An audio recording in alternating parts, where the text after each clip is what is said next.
Yun, good morning sa lahat.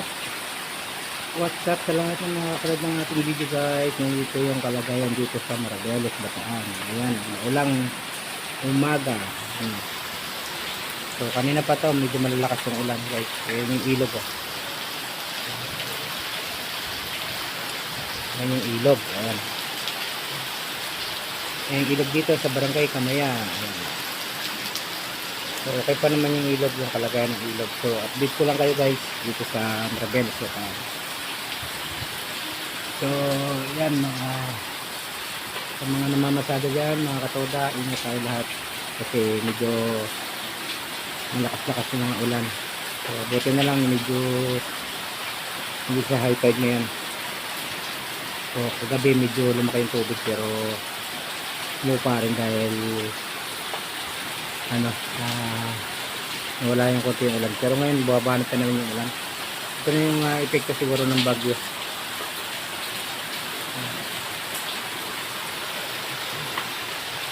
Nandito yan sa Marabeles, Bataan. Ayan, sila.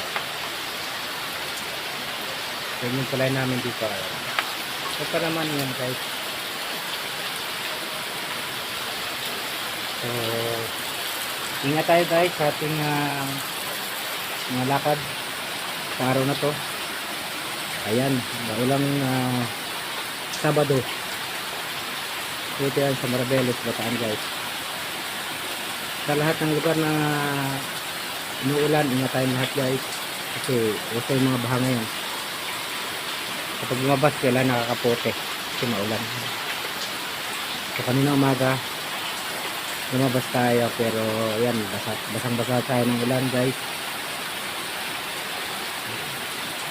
So medyo malalakas yung ulan ngayon.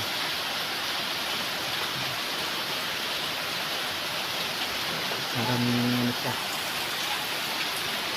ito yan sa amin. Ang ilog namin yun, medyo okay pa naman yung sitwasyon dito. Hindi pa naman baha.